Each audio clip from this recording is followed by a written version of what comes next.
Okay but wait, क्या चंद्रयान 3 में सच में ऐसे चेंजेस हुए हैं कि ये दिन हमें दोबारा ना देखना पड़े? उतार चढ़ाव आते रहते हैं और जब मैं देख रहा था कि अब कम्युनिकेशन ऑफ हो गया है तो मैं देख रहा था आपके सारे चेहरे एकदम से हो गए। Let's find out.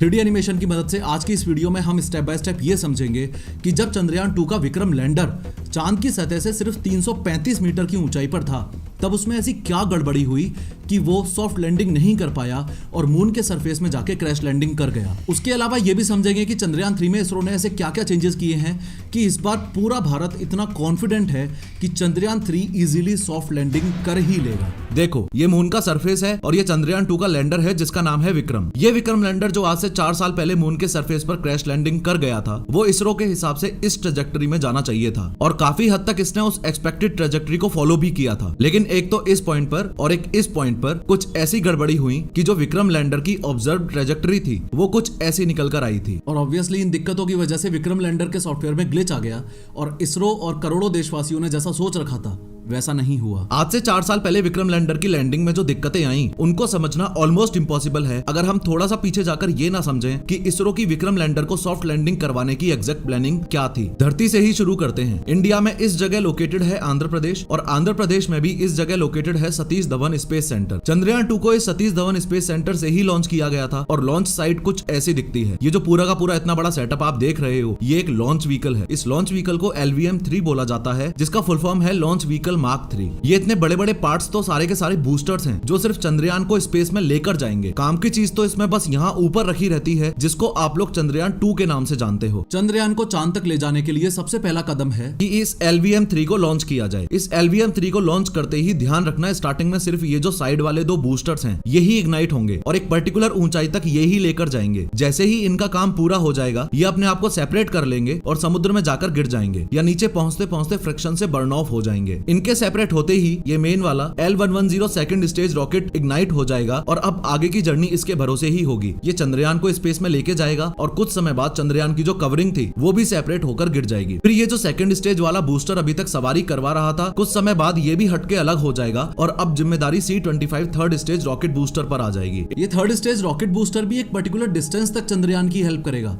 उसके बाद ये भी अलग हो जाएगा। इन शॉर्ट कहने का मतलब ये है कि अब हमारे पास सिर्फ काम की चीजें रह गई हैं। एक तो ये विक्रम लैंडर जो चांद के सरफेस पर लैंड करता अगर ये चंद्रयान 2 मिशन सक्सेसफुल होता तो, और दूसरा है ये ऑर्बिटर। खैर लॉन्च व्हीकल के सारे पार्ट से सेपरेट होने के बाद अब बारी है ऑर्बिटर की। ऑर्बिटर अपने सैटेलाइट पैनल्स को ओपन करेगा और अर्थ के चारों ओर चक्कर काटना शुरू कर देगा। चंद्रयान 2 हो या चंद्रयान 3 हो, एक शब्द ऐसा है जो आपको बार बार सुनने को मिलेगा और वो शब्द है मैन्यूवर। इसका सिंपल सा मीनिंग ये होता है कि चंद्रयान के ऑर्बिट में या लैंडर में जो ये रॉकेट थ्रस्टर्स लगे हुए हैं रोटेशन करने में इनकी हेल्प ली जाएगी और ये ऑर्बिटर उस पाथ पर रहने की कोशिश करेगा जो इसरो ने इसके सॉफ्टवेयर में फीड किया है। इस कॉन्सेप्ट को और ढंग से समझना है तो ऐसे समझो कि ये अर्थ है और ये मून है और LVM-3 के या रॉकेट बूस्टर्स के सारे पार्ट्स हटाने के बाद जो लैंडर और ऑर्बिटर यहाँ तक पहुंच चुका था वो अब कुछ ऐसा पाथ तय करेगा। ध्यान से देखो कि अर्थ के ऑर्बिट में घूम घूम कर कैसे चंद्रयान अर्थ से डिस्टेंस बढ़ाता जा रहा है और एक पॉइंट ऐसा आएगा जब ये अर्थ के ऑर्बिट को छोड़कर मून के ऑर्बिट में एंटर कर जाएगा। उसके बाद मून के चारों तरफ घूमता रहेगा और डिस्टेंस को कम करता रहेगा, तब तक गोल गोल घूमता रहेगा जब तक 100 किलोमीटर बाय 100 किलोमीटर के ऑर्बिट में नहीं पहुंच जाता। चूंकि डिस्टेंस बराबर है इसलिए 100 किलोमीटर बाय 100 किलोमीटर का सर्कुलर ऑर्बिट होगा। तो जिस मैन्यूवर शब्द की हम बात कर रहे थे उसका मीनिंग यही है कि थ्रस्टर्स और सॉफ्टवेयर की मदद से ये ऑर्बिटर अपने आप को ऐसे पोजीशन करता रहेगा कि इसरो जिस रास्ते और जिस जगह इसको ले जाना चाहता है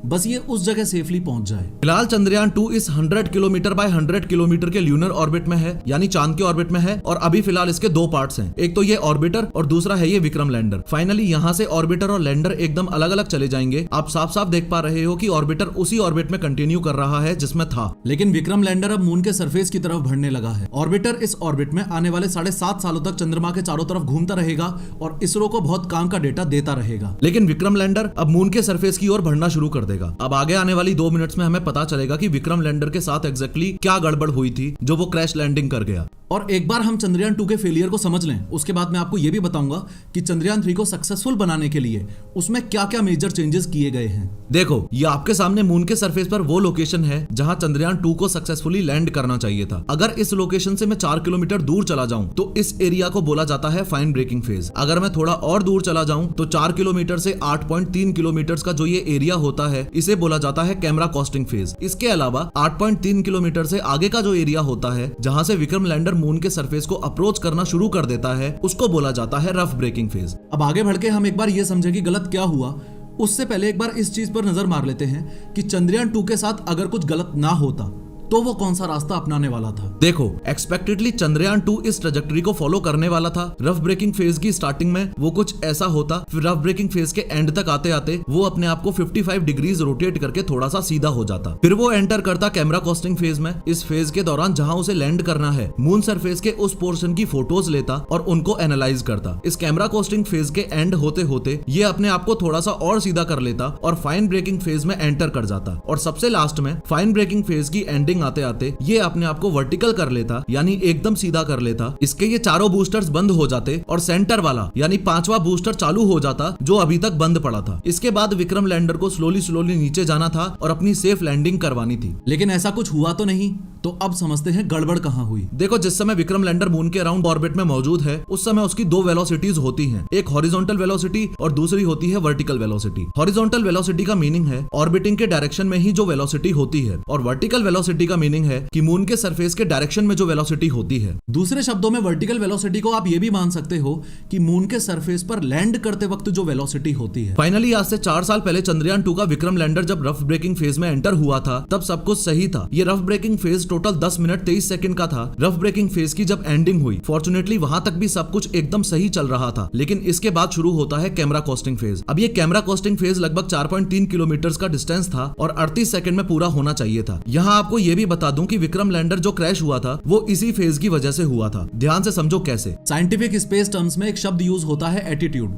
इस शब्द का सिंपल सा मीनिंग है ओरिएंटेशन। विक्रम के एटीट्यूड का सिंपल सा मीनिंग है कि वो किस तरफ कितना झुका हुआ है और उसका ओरिएंटेशन उस इंस्टेंस पर कैसा है। अब कैमरा कॉस्टिंग फेज में होना ये था कि विक्रम लैंडर मून सरफेस के या अपनी लैंडिंग साइट के फोटोज खींचने वाला था। इसलिए इसरो ने विक्रम लैंडर के सॉफ्टवेयर में इस बात को बहुत अच्छे से हार्ड कोड किया हुआ था कि चाहे कुछ भी हो जाए तुझे अपना ओरिएंटेशन यानी कि एटीट्यूड चेंज नहीं होने देना है। इसका ऑब्वियस रीजन ये था कि कैमरा कॉस्टिंग फेज के दौरान विक्रम लैंडर पर लगे हुए कैमराज अपनी लैंडिंग साइट की बहुत सारी इमेजेस लेने वाले थे और ऑर्बिटर में लगा हुआ OHRC यानी ऑर्बिटल हाई रेजोल्यूशन कैमरा जो डेटा विक्रम लैंडर के पास भेज रहा था उससे मैचिंग करवाने वाले थे। तो विक्रम लैंडर का एटीट्यूड हार्ड कोड करते वक्त इसरो ने ये एक्सपेक्ट नहीं किया था कि थ्रस्टर्स जितना चाहिए उससे ज्यादा बूस्ट कर जाएंगे, और अनफॉर्चुनेटली यही हुआ। इन शॉर्ट, इसरो जो अज्यूम करके चल रहा था थ्रस्टर्स ने उससे ज्यादा पावर जनरेट कर दी। इसका सिंपल सा मीनिंग ये होता है कि चंद्रयान 2 के लैंडर में 4 थ्रस्टर्स लगे हुए थे, उसमें से अगर एक उम्मीद से ज्यादा पावर बूस्ट करने लग गया तो उस पर ध्यान देने की बजाय सॉफ्टवेयर अपना 100% फोकस इस बात पर रखेगा कि एटीट्यूड में कोई भी चेंज नहीं होना चाहिए, क्योंकि लैंडर इस समय कैमरा कोस्टिंग फेज में है। As a result of which attitude को मेंटेन करने के लिए दूसरे बूस्टर्स को भी पावर अप करना पड़ेगा। एंड फॉलोइंग दिस, इसरो के अनुमान के हिसाब से विक्रम लैंडर की जो एक्सपेक्टेड हॉरिजॉन्टल और वर्टिकल वेलोसिटी थी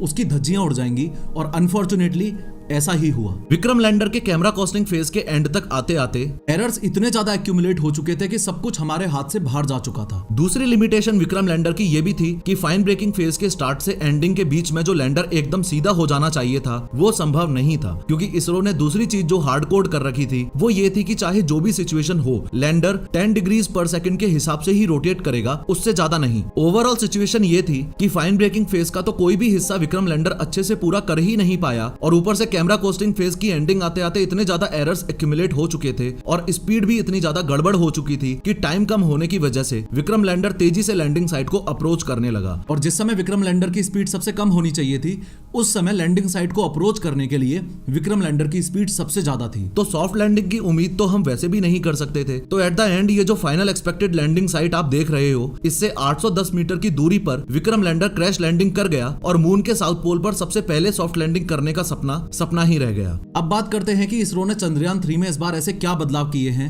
कि सॉफ्ट लैंडिंग की पूरी उम्मीद है। देखो, सबसे पहले तो चंद्रयान 2 के केस में चांद के सरफेस पर जो सेफ लैंडिंग जोन इसरो ने डिसाइड किया था वो 500 मीटर बाय 500 मीटर का था, लेकिन इस बार उस सेफ लैंडिंग जोन को बढ़ाकर इसरो ने 4.2 किलोमीटर बाय 2.5 किलोमीटर का कर दिया है। इसका मतलब ये हुआ कि चंद्रयान 3 की लैंडिंग के टाइम पर अगर कोई भी दिक्कत आई भी तो उसे तेजी से भागकर एक पर्टिकुलर लैंडिंग